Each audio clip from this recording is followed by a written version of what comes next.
প্রশ্ন করুন। জি, আসসালামু আলাইকুম ওয়া রাহমাতুল্লাহ। ওয়ালাইকুম আসসালাম ওয়া রাহমাতুল্লাহি ওয়া বারাকাতুহু। প্রশ্ন করুন প্লিজ। জি, আমি রাজনৈতিক আমার বলতে বহুদিন পরে আপনাকে পেলাম, আলহামদুলিল্লাহ। আলহামদুলিল্লাহ। আমার প্রথম প্রশ্ন হলো, নামাজের সময় যে হাত আঙ্গুল যে তোলে, শাহাদাত আঙ্গুল তোলে মাঝখানে, আশহাদু লা ইলাহা ইল্লাল্লাহ, কোন সহিহ হাদিস আছে কিনা?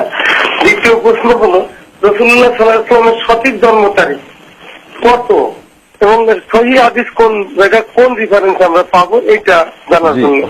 ধন্যবাদ ভাই আনোয়ার, আপনি শুকরিয়া আদায় করেছেন আল্লাহর, আমরাও আল্লাহর শুকরিয়া আদায় করছি, আলহামদুলিল্লাহ আপনি পেয়েছেন।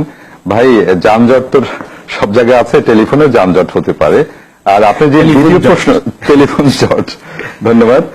আপনি দ্বিতীয় প্রশ্নটার আনসার কিন্তু আমরা শুরুতে দিয়েছি, সুতরাং আপনার প্রথম প্রশ্নের আনসার দেওয়ার জন্য অনুরোধ করছি। প্রথম হলো যে নামাজে তা 2 রাকাত হোক, 3 রাকাত হোক, 4 রাকাত হোক, অথবা 5-7 রাকাত জয় রাকাতেই হোক, বৈঠকে মানে যখন বসবে ব্যক্তি, বাম হাতটা স্বাভাবিকভাবে হাঁটুর উপরে এইভাবে ধরবে, আর ডান হাতে ঠিক 2 আঙ্গুল ব্যান করে, মানে এই 3টি আঙ্গুল ব্যান করে, এই যে এইভাবে, মানে 3টি আঙ্গুল ব্যান করে 2 আঙ্গুল দুইভাবে ধরবে, অথবা আরেকটি বর্ণনায় রয়েছে এইভাবে ধরবে, 2 আঙ্গুল ব্যান করে এই 2 আঙ্গুল এভাবে মুখোমুখি করে এই আঙ্গুলটা ফ্রি রাখবে, এবং আত্মায়াত শুরু থেকে নিয়ে সর্বশেষ পর্যন্ত নাড়াবে, তবে অতি বেশিও নয়, আবার একবারে দাঁড় করিয়ে রাখা নয়, কারণ এটার নামই সাক্ষীর আঙ্গুল, সাক্ষী দেবে আল্লাহ তাআলা এক, তিনি ছাড়া কোনো ইলাহ নাই। যতবার আল্লাহ